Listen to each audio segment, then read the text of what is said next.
Olá, que a paz de Cristo esteja com você. Hoje vamos mergulhar juntos nas palavras sagradas do Evangelho do dia. Prepare seu coração e vamos ouvir com fé a mensagem que Deus tem para nós. Vamos abrir nossas Bíblias no Evangelho segundo Lucas, capítulo 6, versículos de 12 a 19. Naqueles dias, Jesus foi à montanha para rezar e passou a noite toda em oração a Deus. Ao amanhecer, chamou seus discípulos e escolheu 12 dentre eles, aos quais deu o nome de apóstolos: Simão, a quem impôs o nome de Pedro, e seu irmão André, Tiago e João, Filipe e Bartolomeu, Mateus e Tomé, Tiago, filho de Alfeu, e Simão, chamado Zelota, Judas, filho de Tiago, e Judas Iscariotes, aquele que se tornou traidor. Jesus desceu da montanha com eles e parou num lugar plano. Ali estavam muitos dos seus discípulos e grande multidão de gente de toda a Judéia e de Jerusalém, do litoral de Tiro e Sidônia. Vieram para ouvir Jesus e serem curados de suas doenças. E aqueles que estavam atormentados por espíritos maus também foram curados. A multidão toda procurava tocar em Jesus, porque uma força saía dele e curava a todos. Palavra da salvação. Glória a vós, Senhor. Que passagem poderosa, não é mesmo? Vamos refletir um pouco sobre a riqueza desses versículos. O primeiro ponto que salta aos olhos é a atitude de Jesus antes de uma decisão tão crucial. Ele não age por impulso, pelo contrário, ele se retira, sobe a montanha e passa a noite inteira em oração. Pense nisso, o próprio Filho de Deus, em comunhão íntima com o Pai, buscando direção. Isso nos ensina algo fundamental sobre a nossa própria vida. Quantas vezes tomamos decisões importantes, grandes ou pequenas, sem antes consultar a Deus? Seja na escolha de uma profissão, no início de um relacionamento, numa mudança de cidade, ou até mesmo em como lidar com um problema familiar. Jesus nos mostra o caminho. A oração não é apenas uma formalidade, é o nosso canal direto com o Pai, a nossa bússola para o discernimento. E depois dessa noite de oração, o que acontece? Jesus desce e escolhe os 12 apóstolos. Ele não escolhe os mais sábios, os mais ricos ou os mais influentes, segundo os critérios do mundo.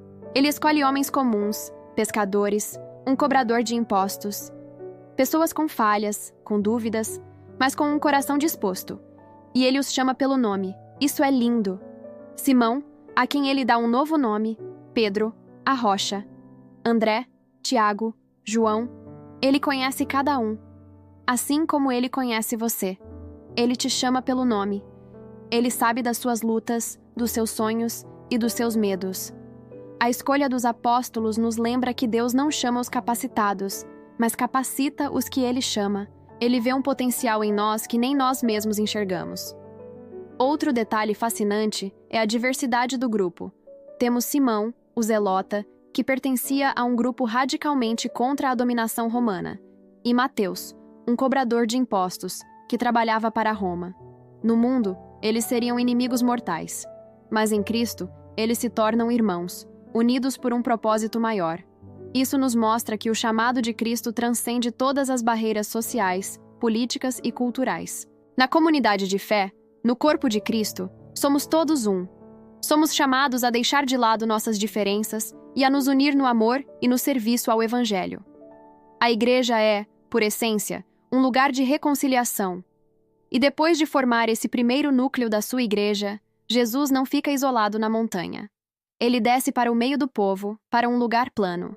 A espiritualidade cristã não é uma fuga do mundo, mas um mergulho na realidade humana, iluminada pela fé. E ali, uma grande multidão o espera. Pessoas de toda parte, da Judéia, de Jerusalém e até do litoral de Tiro e Sidônia, regiões consideradas pagãs. A fama de Jesus já havia se espalhado. E por que eles vinham? O Evangelho nos diz: eles vinham para ouvir Jesus e serem curados de suas doenças. Aqui vemos a dupla dimensão do ministério de Jesus: a palavra e a ação. Ele ensina, ele proclama a boa nova, mas ele também age. Ele cura as enfermidades do corpo e liberta os que estavam atormentados por espíritos maus. A fé em Jesus é completa.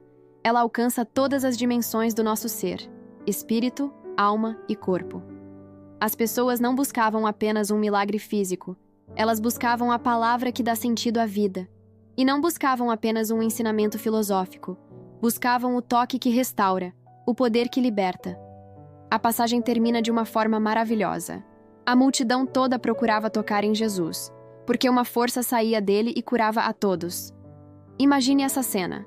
A fé daquelas pessoas era tão concreta que elas acreditavam que o simples toque em Jesus poderia mudar suas vidas. E mudava. Uma força, uma energia divina emanava dele. Essa força é o Espírito Santo. É o poder de Deus que age através de Jesus para restaurar a humanidade. E a boa notícia é que essa mesma força está disponível para nós hoje. Pela fé, pela oração, pelos sacramentos, nós também podemos tocar em Jesus. Podemos nos aproximar dele em nosso quarto, na Eucaristia, na leitura da palavra e experimentar esse mesmo poder que cura, que liberta e que transforma. Talvez hoje você se sinta como aquelas pessoas na multidão, carregando o peso de uma doença, de uma preocupação, de um coração ferido ou de um espírito cansado. A mensagem deste evangelho para você é: aproxime-se de Jesus, busque ouvi-lo na sua palavra e procure tocá-lo com a sua fé, em oração. Confie que a mesma força que curava a todos há 2000 anos continua agindo hoje. Ele quer te curar. Ele quer te libertar. Ele quer te dar vida em abundância.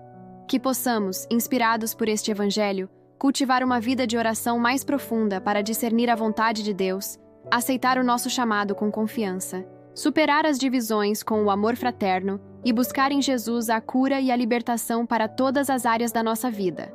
Agora, vamos unir nossos corações em oração. Senhor Jesus, obrigado por nos ensinar a importância da oração e do discernimento em nossas vidas. Assim como o Senhor passou a noite em comunhão com o Pai antes de escolher seus apóstolos, ajuda-nos a buscar sempre a Tua vontade em todas as nossas decisões. Ensina-nos a silenciar as vozes do mundo para ouvir a Tua voz em nosso coração. Confiamos em Teu poder de cura e transformação.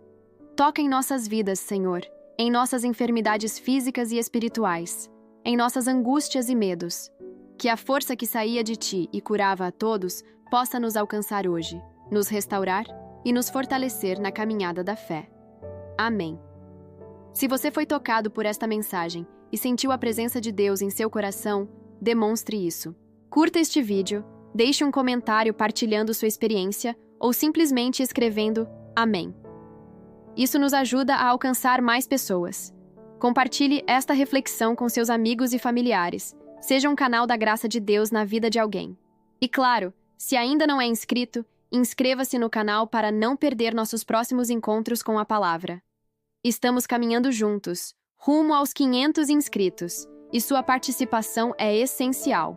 E se você sente no coração o desejo de apoiar mais ativamente nossa missão de evangelização, diga "Eu quero" nos comentários e entraremos em contato. Lembre-se, você também é chamado a ser um evangelizador, compartilhando a palavra de Deus.